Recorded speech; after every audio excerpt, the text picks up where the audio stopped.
When I entered the palace, I performed a divination for myself. The signs showed that I could win just by lying low and doing absolutely nothing. From then on, I began my salted fish lifestyle of just eating and sleeping. I skipped the draft and faked illness to avoid paying respects to the empress. Whenever the emperor chose my name from the tiles, I would arrange a full set of symptoms, from colds to fevers, while the other harem concubines fought tooth and nail for favor. I stayed in my dilapidated little courtyard next to the cold palace, sleeping my life away in blissful oblivion. Suihua would look at my pathetic, lazy state, and find herself on the verge of a total breakdown. "My lady, please, wake up," she'd cry. She would pull back my faded, white cotton quilt, her face full of grief and disappointment. That new arrival next door, Attendant Chen, she faked a fall in the imperial garden yesterday, and successfully intercepted the emperor. He promoted her to a noble lady first thing this morning. She pointed outside, her anxiety growing. "If you keep lying here, mushrooms are going to start growing in this teeny pavilion." I rolled over and tucked the covers tight around me. I mumbled sleepily, "Mushrooms are good. Growing mushrooms is great. We can have chicken stew with mushrooms for dinner." Suihua stamped her feet in frustration.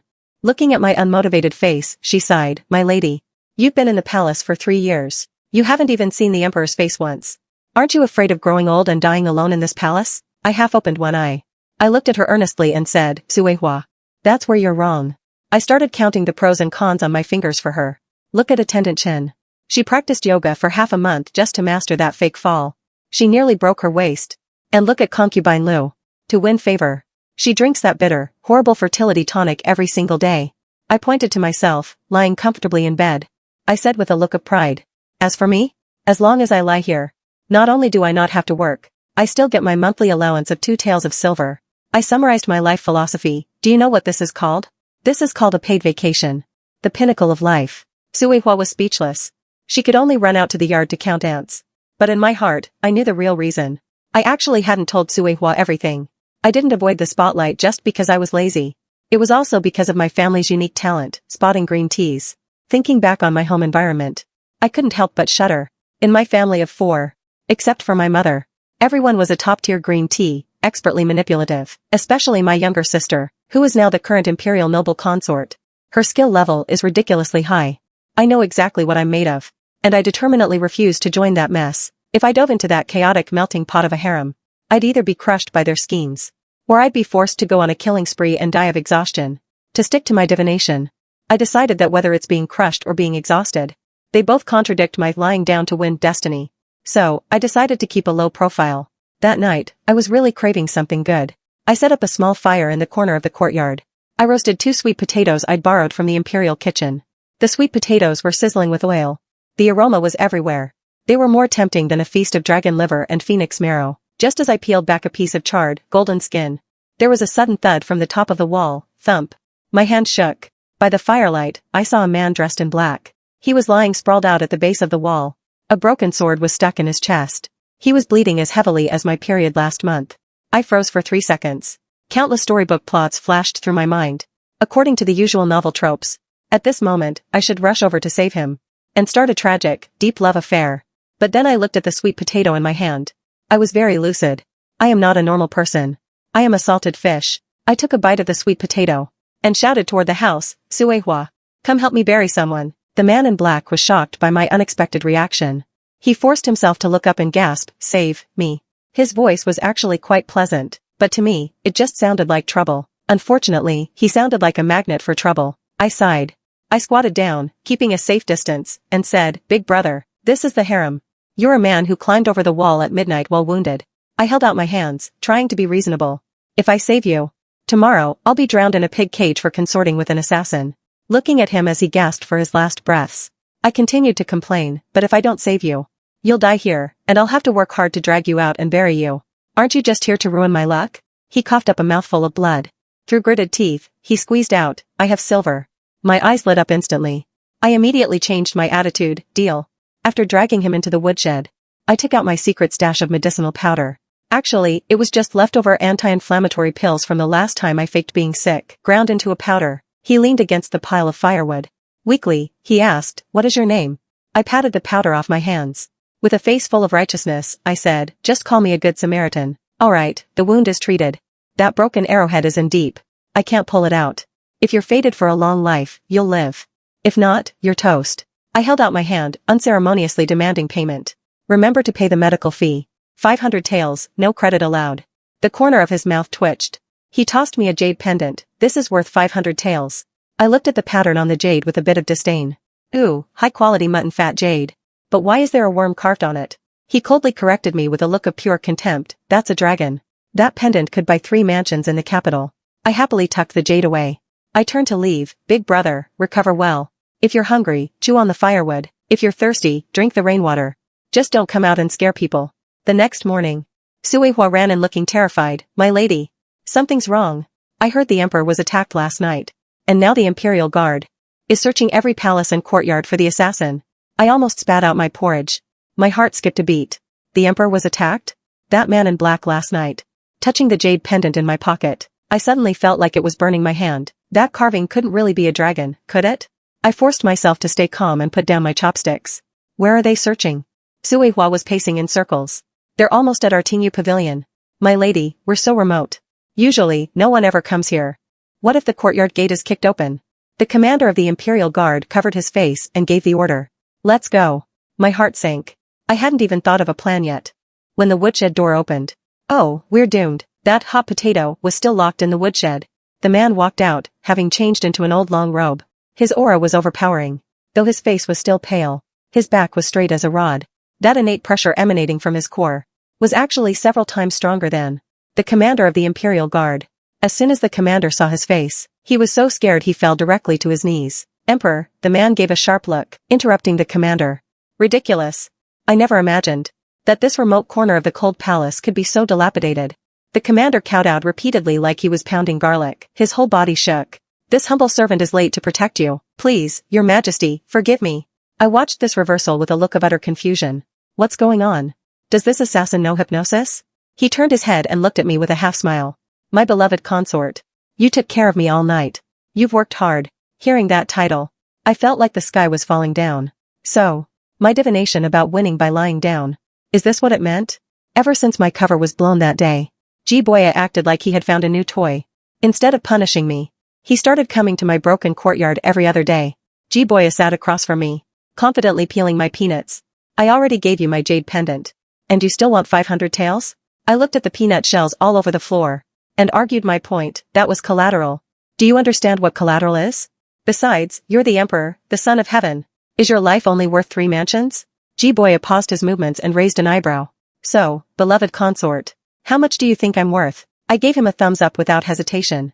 You're priceless. So, the price has to go up. Jiboya smiled like a sly old fox. He leaned forward. I have no more money, but I have a person. How about I give myself to you as compensation?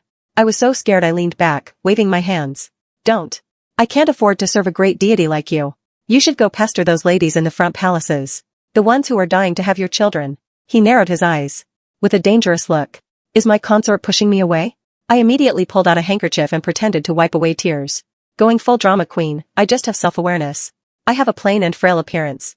I'm lazy and I love to eat. How could I possibly be worthy of your majesty's brilliant wisdom? Covering my face, I continued to wail. I just want to be a quiet little salted fish. I don't want to be caught in the bloody storms of the harem.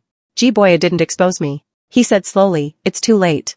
When I came in just now, I saw your dear sister, noble consort Shin, heading this way with a whole crowd of people. I bolted upright. I roared at Suihua, why didn't you say so earlier? Suihua, quick. Get me my sick clothes. And that chilly water. Quick, put some on my eyes. 15 minutes later, noble consort Shin charged in aggressively. At that moment, I was lying weakly on my lounge chair. My face was as white as paper. My eyes were vacant. And I let out a couple of coughs every now and then. As soon as noble consort Shin entered, the smell of green tea filled the room. Sister, what has happened to you? She looked at me with disdain, but put on a pitiful, concerned act. I heard you were ill, sister. So I came specifically to visit. Why isn't there anyone even serving you in this courtyard? I sneered inwardly. This really is textbook green tea behavior. Although I don't have much to spare, I still have some things to offer. I pointed weakly at the cold water on the table. You are so kind, sister. I don't lack anything. I just lack a bit of warmth. Since you're here, could you help me warm up this water? Noble consort Shin was stunned for a moment. Her maid immediately stepped up. How bold. Her highness is of noble birth. How could she do such menial labor? I took the opportunity to slide to the floor, knocking over the table. Clang, lying on the ground. I squeezed out 2 tears irritated by the chilly water. Don't blame her, sister. It's my own fault for being useless. I have to trouble you for such a small thing. I'd be better off dead. I made a move to bang my head against a pillar, but my movements were incredibly slow. Of course, I had to give them enough time to react. Before noble consort Shin could even process it, I continued to wail, "You are a noble consort now. Naturally, you look down on a useless person like me. I'll just go then." The curtain was suddenly whipped aside. Jiboya walked out with a grim face. "Noble consort Shin. You certainly put on a grand display of power." Noble consort Shin was frightened out of her wits. She knelt on the spot. "Your Majesty. I pay my respects to your Majesty." Jiboya didn't even look at her. He walked straight over and picked me up. "My beloved consort, the floor is cold." Seeing the smile in his eyes, I was screaming internally. The mental commentary was like, "Big brother, you're overacting. Dial it down." He turned and looked coldly at noble consort Shin. His voice was like a blade. "My consort is gravely ill. Asking you to pour a cup of water is considered treason?" Noble consort Shin was shivering uncontrollably, tears streaming down her face. "Please see the truth, your Majesty. I didn't know your Majesty was here. I was just what?" Jiboya wouldn't listen to any explanation. "Just what? Did you just think my consort was an easy target? Or do you think this harem belongs to the Shin family?" Noble consort Shin banged her head so hard it bled. "I wouldn't dare. I have been wronged." Jiboya waved his hand, issuing a cold order. "Enough. Since you love serving people so much, then go work in the imperial kitchen. When you've learned how to boil water properly, that's when you can come back." After noble consort Shin fainted and was dragged away, Jiboya tossed me back onto the chair. Well, for this act, was my coordination satisfactory? I wiped the white flour off my face. I rolled my eyes. "Sigh, your Majesty, you're pushing me into the fire." Noble consort Shin's father is the Prime Minister. He took a sip of the cold water. "Looking indifferent," he said, "with me backing you up. Even if you poked a hole in the sky, I could patch it up for you." I looked at him warily. I felt like there was a catch. "Your Majesty, why are you being so helpful? You wouldn't be after my money, would you?" Jiboya spat out his water. Suddenly, he lunged toward me. His hands gripped both sides of the lounge chair, trapping me in. His handsome face was inches away from mine. His voice was low and elegant.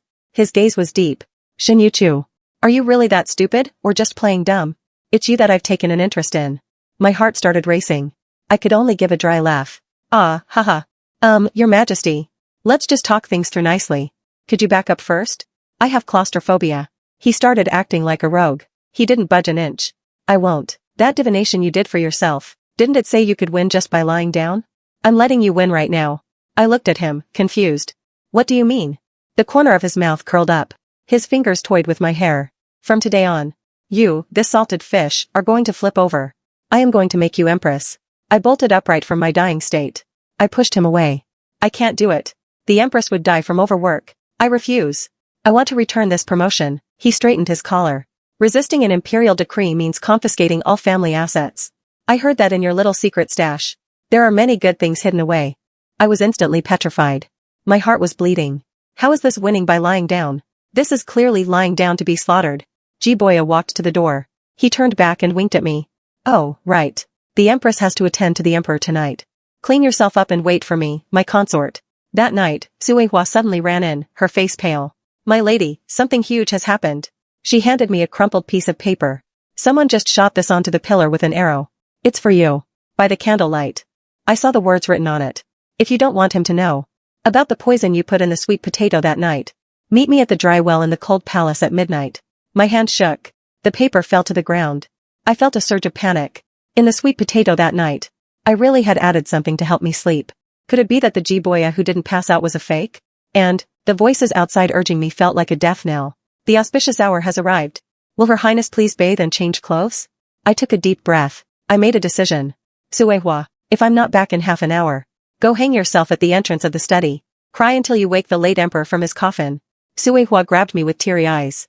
"My lady, are you planning an escape? Take me with you." I had a brow-shaping blade on me. My gaze was determined. "No. I'm going to this meeting alone."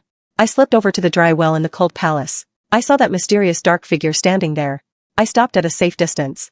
I gripped the blade. "Hero, meeting me here at night. What is your business? If it's for money, I've just had my assets seized. If it's for my beauty, take a left up ahead to the Chusho Palace." The figure slowly turned around, revealing a pighead mask. A pighead mask? The scary atmosphere collapsed instantly. The masked man snorted coldly and got straight to the point. "Less talk. Hand over the antidote." I was stunned and asked tentatively, "Are you talking about the stuff in the sweet potato?" He gritted his teeth. He was clearly furious. "My master ate your sweet potato and slept for a full 12 hours afterwards. If it weren't for his powerful internal energy, I'm afraid he would have." A huge weight lifted from my heart. So Jiboya was just putting on a brave face. Jiboya's energetic spirit that night was a total act. No wonder he hadn't come to trouble me for the past 2 days. I immediately went back into character. Covering my mouth, I gasped, "Oh my. How could this happen?" That was clearly my family's ancestral Grand Tonic Cupid powder. "Could it be?" I gasped again. Pointing at the masked man, I said, "Could it be the Emperor is?" The masked man froze. Then he roared, "Nonsense. Master is as vigorous as a dragon and tiger. How could he be weak? It must be your poison." I started wiping away tears. Looking aggrieved, I said, "Hero, you've wronged me. If I really wanted to poison him, I would have used arsenic.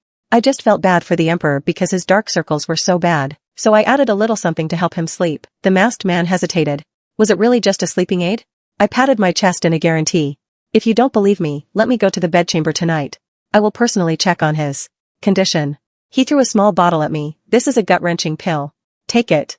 If master is fine, I will naturally give you the antidote." Without a second thought, I popped the stopper and poured it into my mouth. The masked man was shocked. "You aren't you afraid of death?" Chewing the pill that tasted exactly like a Malteser, I said with great solemnity, "For the Emperor, what is there to fear in death? Even if I become a vengeful ghost, I am willing." I was actually complaining in my head, "Big brother. This pill still has the first line anti-counterfeit logo on it. Do you think I'm blind?" The masked man was shaken. He vanished instantly. "Remember your words." I exhaled a long breath of murky air. I patted my chest. That was close. Fooled another one. I rushed back to the Hall of Mental Cultivation. Jiboya was pretending to read a book on the dragon bed. "Beloved consort, you've kept me waiting." I gave a perfunctory salute. I made up an excuse on the fly. "I just went to the latrine. I just had an upset stomach. Your Majesty, please forgive me." He patted the spot beside him. "Come here." I shuffled to the edge of the bed. Thump, I fell to my knees. With tears in my voice, I said, I am guilty." He raised an eyebrow and put down the book. "Oh? What crime has my consort committed?" I looked up. With an earnest gaze, I said, "I have a hidden ailment. I suffer from dragon-induced fainting. As soon as I get close to the true dragon, the son of heaven, I start to convulse.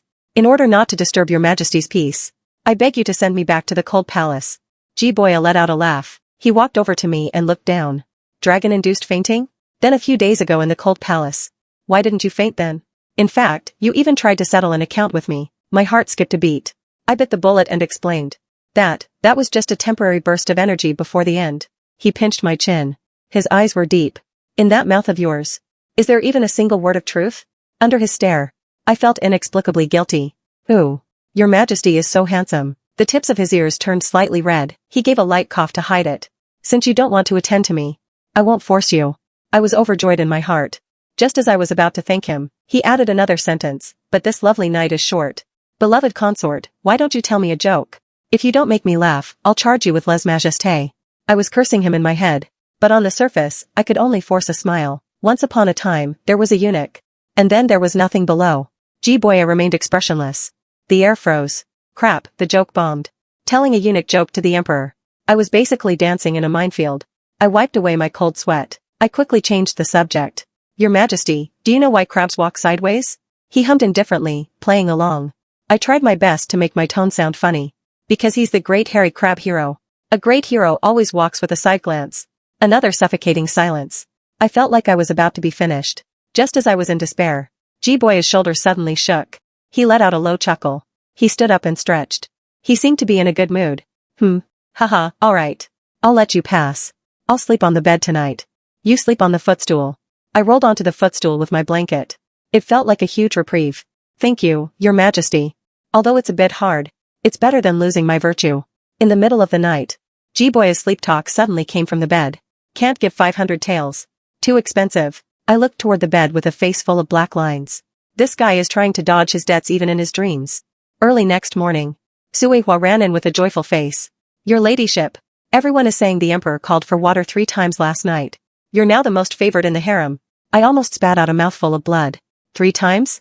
That was because Jiboya was thirsty in the middle of the night, and had me pour him water 3 times. Talk about rumors. Right after that, the Empress Dowager invited me to Sinang Palace. This is a trap. She's noble consort Shin's biological aunt. Nothing good could come of this. Inside Sinang Palace. The Empress Dowager didn't even raise her eyelids. Kneel. Without a word, I dropped to my knees. The motion was smooth as silk. I heard you exhausted the Emperor so much last night that he was late for court. How did the Shen family produce such a wild girl like you? My eyes instantly turned red. I started acting. It's all my fault. My body is weak. And the Emperor had to distract himself to take care of me. I sobbed while being passive-aggressive. Last night, the Emperor insisted on personally tucking me in. I truly deserve 10,000 deaths. Seeing noble consort Shen's face turn green. The Empress Dowager finally dropped the pretense. Since you're weak, then exercise more. Copy the Diamond Sutra 100 times here. No food until you're finished. Before I could protest, Jiboya strode in. I pay my respects to mother. He pulled me straight up. With a look of concern, he said, the ground is cold. My beloved consort is in poor health. How can she kneel for so long? The Empress Dowager's face darkened. Is the Emperor going to defy me for the sake of a woman? Jiboya stood in front of me. He spoke righteously. Mother, you're overreacting. Copying sutras is such manual labor. How can the future Empress be allowed to do it? If her hands get tired, who will attend to me? My face turned red. This excuse was legendary. The Empress Dowager was so angry she almost crushed her prayer beads. Empress? This woman is of low birth. How can she be the mother of the nation? Jiboya's gaze was firm. Birth is not important. What's important is that I like her. Furthermore, with her by my side, my years of insomnia have been cured. At that moment, the pighead guard leaned into Jiboya's ear and whispered something. Mother, I have state affairs to attend to. I'll take my beloved consort with me.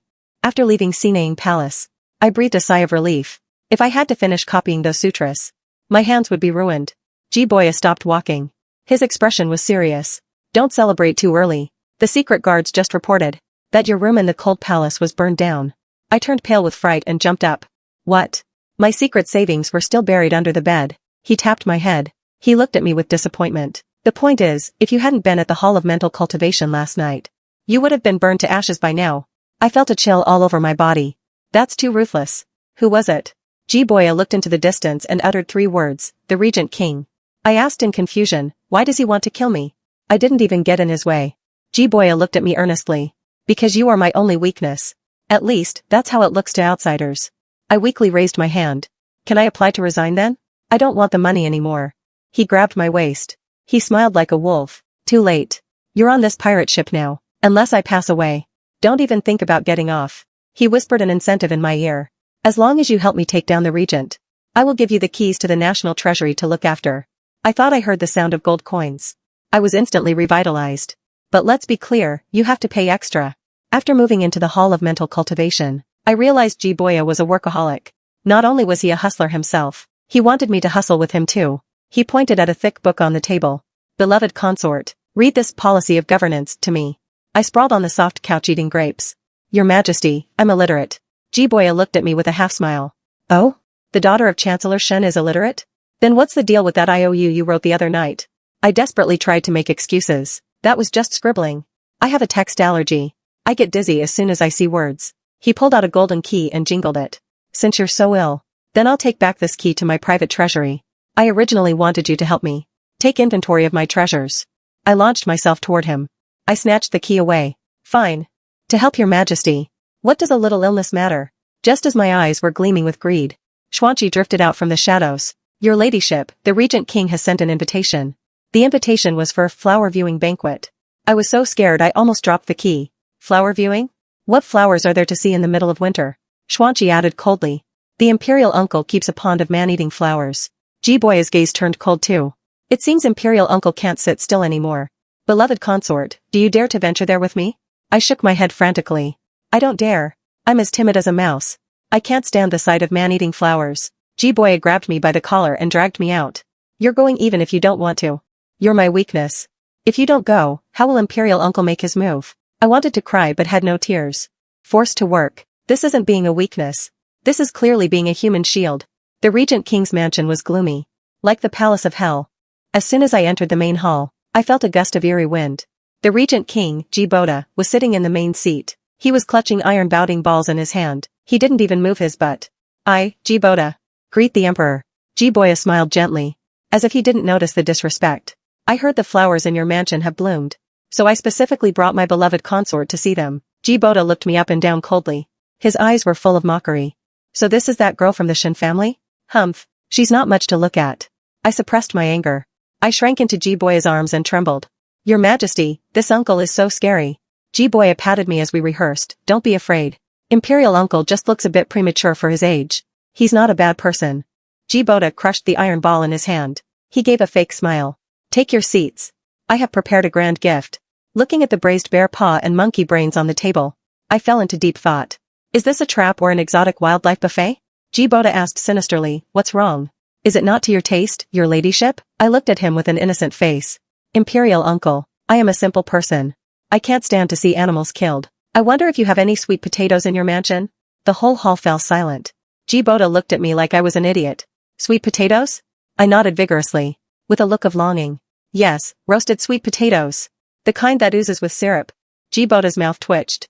He gritted his teeth and said, someone, go and roast some sweet potatoes for the noble consort. The kind that oozes with syrup. While I was eating the sweet potatoes, Jiboda's grand gift arrived. A honey trap. A beauty named Su Qingwan finished her dance, and looked at Jiboya with deep affection. Jiboda introduced her proudly, this is my daughter. She has admired the emperor for a long time. I wonder if the emperor is willing to take her into the palace. Ha ha ha ha ha. Before Jiboya could speak, I grabbed Su Qingwan's hand. With tears in my eyes, I said, sister, you cannot go to the imperial palace. Su Qingwan was stunned. Why? I pointed at Jiboya's dragon robe with heartbreak. Sister, there's something you don't know. The emperor, he is very poor. Looking at everyone's shocked expressions, I continued acting. He's been wearing this dragon robe for 3 years. He can't even afford decent meals. I have to survive on sweet potatoes every day. If you enter the palace, won't you have to live on air? Su Qingwan looked at the sweet potato in my hand and wavered. I leaned in and added the finishing blow. Besides, not only is the emperor poor, he is also incapable in bed. Jiboya spat a mouthful of wine onto Jiboda's face. Jiboda wiped his face and slammed the table in fury. You're talking absolute nonsense. I hid behind Jiboya and poked my head out. I'm just telling the truth. The truth is often hard to hear. Jiboya pinched me under the table. But on his face, he looked helpless. My consort is just outspoken. Imperial uncle, please forgive her. Since Miss Su is afraid of hardship, then let's forget about it. Su Qingwan quickly took her leave. She ran faster than a rabbit. Qingwan takes her leave. Halfway through the banquet, I used a bathroom break as an excuse to slip out. As a result, I got lost in the garden, and was dragged into an artificial cave by a dark figure. I took a closer look. It was actually Jiboda. He held a dagger against me. Shin Yuchu. Who on earth are you? A spy sent by the Shiju people? I said with a face of sincerity, I'm Shin Yuchu, the future lazy Empress Dowager. He didn't believe me. His gaze was sinister. That hooligan-like personality of yours just now is definitely not something an ordinary person would have. Name your price. How much did the little emperor give you? I'll pay double. My eyes lit up. But then I thought of that treasury key. I refuse. Hard work starts with me. Following Jiboda would definitely mean 996 working hours. I refused with a look of regret. Regent. I simply can't do it. I've been poisoned by the emperor with half-step laughing powder. If I betray him, I'll die of laughter. Jiboda looked at me like I was mentally challenged. Get lost. I got lost immediately. His threat came from behind me. Since you cannot be used by me, tonight will be the day you both die. Back at the banquet hall, we were already surrounded by men in black. Jiboda stood behind the assassins and sneered, after tonight, there will be no more Jiboya in this world. Jiboya waved calmly. I saved the best piece of sweet potato for you. I walked through the circle of assassins and sat beside him to munch on the sweet potato. Your Majesty, this sweet potato is a bit cold. 0 stars. He wiped my mouth. It's fine. I'll use Imperial Uncle's head to warm it up for you in a moment. Jiboda was furious and gave the order. 12 men in black wearing zodiac masks suddenly jumped down from the ceiling beams. The pighead Xuanqi roared, protect the master. The situation was reversed instantly. Jiboda threw a smoke bomb to escape. Not good. The boss is escaping. He happened to step on the watermelon peel I had just tossed aside. The almighty Regent King slipped. His head hit the threshold and he knocked himself out. Total silence. Jiboya looked at me and laughed. My consort is indeed a lucky star. I hid my merit and fame. Standard procedure. This is called the salted fish palm. The salted fish watermelon peel tactic. With the Regent King fallen, I finally got the keys to the national treasury. When I excitedly opened the heavy gates, I was completely dumbfounded. There were only rats in the empty hall. Not even a single copper coin. There was a note from Jiboya on the table. I told you I was poor. From now on, I'm counting on my consort's careful budgeting. I collapsed on the ground and let out a roar. No. You big fat liar. I want a refund. The head eunuch holding an account book walked in with a beaming smile. Your ladyship. The emperor said he wants hot pot tonight. You'll have to advance the money for the ingredients first. Looking at the pile of messy debts. A cold smile curved on my lips. Since you want me to manage the money, then the rules in this palace are going to have to change. I patted my clothes, stood up, and looked sharp. Suehua, bring me my abacus. I'm going to let these mortals know what the ruthlessness of a capitalist really means.